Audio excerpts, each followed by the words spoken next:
The Riven Twins are a powerful and imposing boss, which you need to defeat to finish Chapter 1 of the story in No Rest for the Wicked. This fight features more complex mechanics and greater danger due to the fact that you don't get a free win for parrying. So, get ready to fight the boss, and be aware of their stagger resistance, because this is a really cool fight, and honestly the patterns are easy to grasp once you get the hang of it. But that said, No Rest for the Wicked is still in early access, and there's plenty of bosses that are going to be added in the future. So get subscribed to keep up with those, and leave a like while you're down there if you find this video helpful. I'm going to start by going over the fight with some commentary, then highlighting a few moves that are particularly dangerous or noteworthy, and wrap everything up with an entire uncut boss battle. So let's get started. The Riven Twins have two sweep attacks, one from left to right, or counterclockwise, and one from right to left, or clockwise. The left to right one is really easy to dodge or parry as they only swing their weapon once. However, the other one is a continuous strike that goes through several rotations, making it very difficult to avoid. After that, you'll notice I'm dodging around the boss quite a bit. This is because the boss is extremely dangerous if you're directly in front of him. He has both a kick attack and a grab attack. At around 70 and 40% health, the boss goes into transition where he creates a plague pustule on the ground. This leaves a permanent puddle that can restrict your space. Try to lure these towards the outer edge. It's also a really good opportunity to unleash a rune and deal massive damage if you feel comfortable dodging. When his health gets even lower, he'll also start using his shockwave move. This isn't super damaging, but it can be quite difficult to avoid. There are plenty of opportunities to deal damage against the Riven Twins as they have long animations. Getting some distance is also perfectly fine as they'll always throw a plague projectile at you. This is very easy to dodge and makes for a great opener to get in a bit of damage.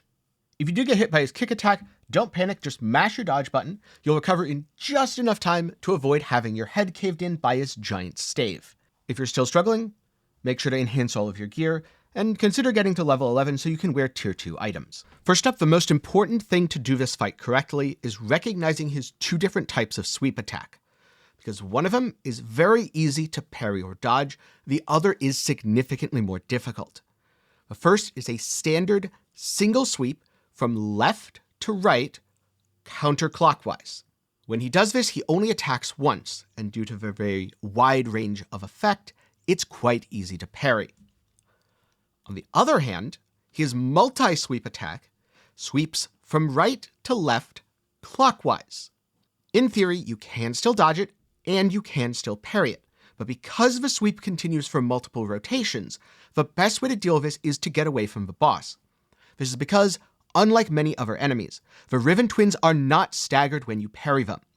You will still get a short amount of invulnerability from the attack you are parrying, and you will still get the focus. It's still a good thing to do on the fight, but because it does not interrupt the attack, you are left very, very, very vulnerable. Do your best to recognize the difference between these two, or simply get out of melee range when any sweep attack is executed just to be safe. The second very notable and dangerous thing is his multi-strike combo. This is where he wildly swings his weapon through a series of swipes and slams. It's a 5-hit combo that covers significant distance, so when he starts doing this, the best thing to do is get away from him. It's very easy to tell when this is starting, because it's when he starts swinging his weapon around without lowering it to the ground, or without turning it sideways. Much like with a multi-sweep, this is highly likely to kill you if you eat the entire attack. So, be very, very careful, and get far away from the boss. Then, third up is his grab, which in the most recent hotfix was nerfed a little bit, so it won't always be instantly fatal now, but it does absolutely massive damage. The boss reaches down, grabs you, and then flings you around like a ragdoll. Fun, fun times. Then the last thing to pay attention to is his transitional move, where he creates a plague pustule beneath you that then bursts, leaving behind a permanent puddle. The first time he casts it at around 70% health, this will create one puddle. However, after you get him down again to his second transition phase, it will leave 3 puddles every time, and these remain for the rest of the fight. In addition, it can be really hard to see with all the mist and fog effects, so keep an eye out for the black smoke above the puddle to avoid taking damage. I find that the best way to deal with these is to lure them towards the outer edge of a room, specifically all on one side if possible. Wait for it to appear beneath you, dodge, wait for it to appear beneath you, dodge, wait for it to appear beneath you, dodge back towards the boss to get in some damage.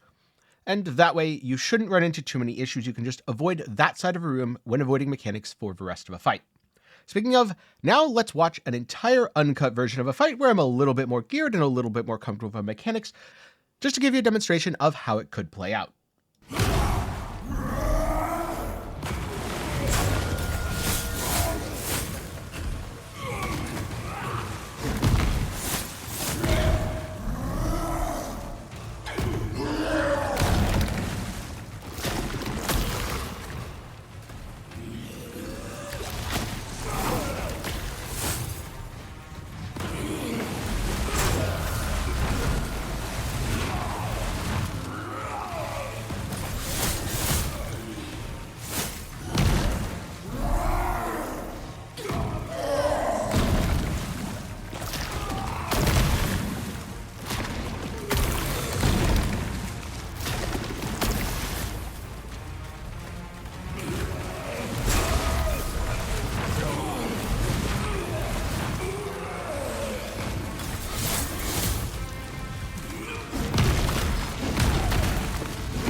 And so that's the fight. This one is definitely a little bit tougher than the game's first two bosses, but not as tough as the boss hidden within the Serum Crucible. Personally, I didn't struggle too much on this one, but I had also overleveled the encounter by a bit, just because I'd been out in the world farming stuff, and I wanted to wear my tier 2 gear. So, I ended up leveling up enough that I felt quite comfortable taking the boss down. In fact, the first kill with commentary is my first kill of the boss. It took me, I'd like to say 4 or 5 attempts before that to get the mechanics down. After that, I was good to go. Then the uncut fight was me going back later to demonstrate the boss, including parrying much more aggressively because I was more comfortable with that mechanic, even when maybe it was a little bit greedy. So hopefully you find these things helpful, and let me know down below what else you want to know about No Rest for the Wicked. If you're looking for something else to watch, maybe check out some of my other boss guides or my in-depth mechanic guides breaking down item enhancement and attributes. Links to those will be up in the card and down below. Before I go, I'd like to take a minute to thank my patrons and channel members for the continued support. For as low as $1 a month, you're going to make videos just like this one possible. Link to support is down below. Also, a big thanks to everyone who watched to the end. I'm glad you enjoyed the video. I hope you learned something about the boss battle. Personally, I think boss fights are one of the best features of No Rest for the Wicked, and that's saying something because the game's genuinely awesome. So I look forward to what Moon Studio adds for future encounters. From start to finish, they've definitely been getting a little bit more complex each time, so I can't wait for this isn't even my final form 3rd phase boss fight with 20 plus mechanics. But that's enough speculating on things that may and may not happen. Good luck on your Riven Twins encounter, I hope you have a smooth one, and I'll see you in the next video.